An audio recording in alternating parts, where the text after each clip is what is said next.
केंद्रीय मंत्री जगत प्रकाश नड्डा इस वक्त प्रेस कॉन्फ्रेंस कर रहे हैं, सुनते हैं। पेपर लीक के बारे में उन्होंने चर्चा की।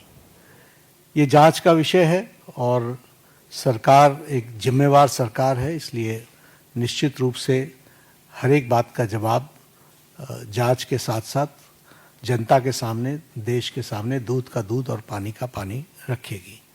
लेकिन मैं ये ज़रूर कहना चाहता हूँ कि जो सरसरी तौर पर मुझे ध्यान में आया है, जो मैंने पेन डाउन किया है, वो आपके साथ मैं ज़रूर चर्चा करूँगा।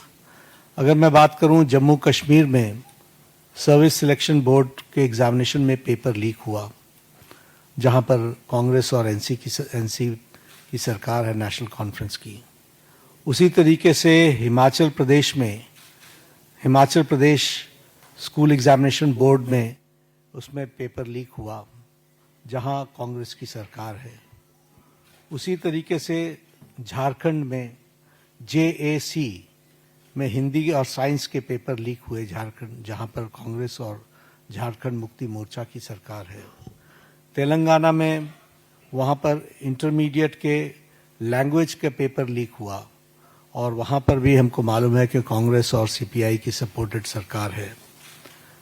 तेलंगाना में SSC में लैंग्वेज के पेपर लीक हुआ और वहां भी तेलंगाना में कांग्रेस पार्टी और CPI की सपोर्टेड सरकार है।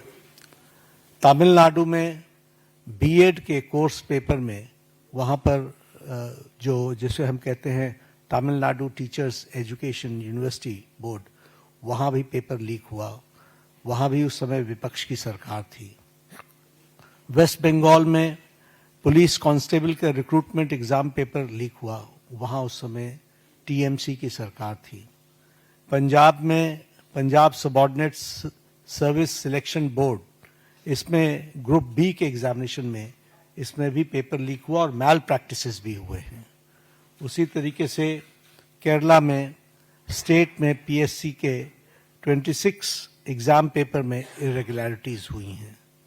कर्नाटक में जहां पर कांग्रेस की सरकार है, वहां भी प्रेपरेटरी बोर्ड एग्जाम में पेपर लीक हुआ, PUC के पेपर में लीक हुआ। तो इस तरीके से मेरे को तो ये कुछ नाम मैंने लिए हैं अभी।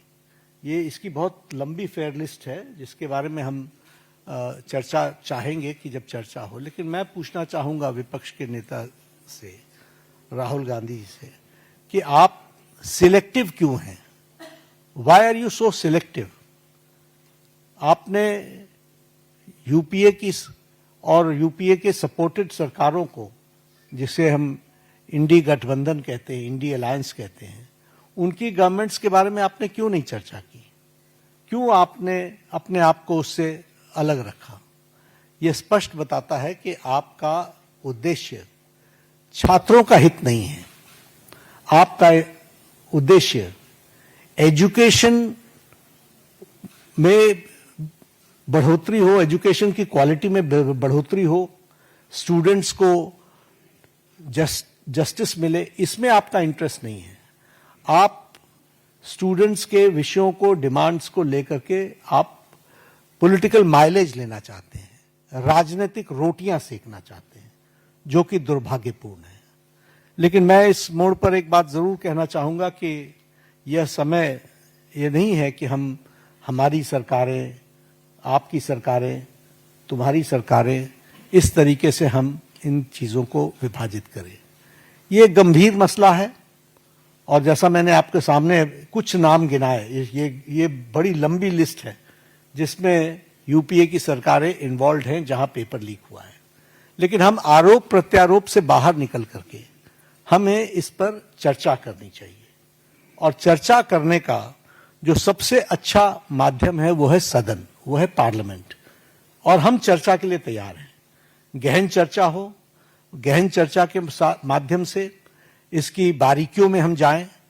What are the factors which are leading to for paper leak, who are the people involved and how the central government has responded। हमने किस तरीके से, जब हमारे ध्यान में कोई पेपर लीक आया है तो हमने किस तरीके से इसको एड्रेस किया है, और बाकी सरकारों को भी किस तरीके से इसमें एड्रेस करना चाहिए। क्या बिंदु है जिसके बारे में हमको गहराई से चिंतन करके उसका हमको उसका कोई रास्ता निकालना चाहिए, ताकि हमारे छात्रों के साथ जो करोड़ों में हैं उनके साथ अन्याय ना हो। और भारतीय जनता पार्टी एनडीए इस मामले में मोदी जी के नेतृत्व में बहुत गंभीर है और बहुत गंभीरता से हमने इन विषयों को लिया है, और इसीलिए हमने चाहा है कि संसद में इसकी चर्चा हो। Short duration discussion, long duration discussion, business advisory committee में आप तय करो कितना समय आपने लेना है, 12 घंटे लेना है, 18 घंटे लेना है। राज्यसभा में मैं लीडर ऑफ द हाउस के नाते मैंने हमेशा इस बात को माना है कि जो विपक्ष जितने आवर्स तय करे, हम चर्चा के लिए तैयार हैं, सरकार चर्चा के लिए तैयार है। और विपक्ष को इस बात को ध्यान में लेकर के उसे गोल पोस्ट नहीं चेंज करना चाहिए। हम आरोप नहीं लगा रहे हैं, आरोप प्रत्यारोप नहीं होना चाहिए।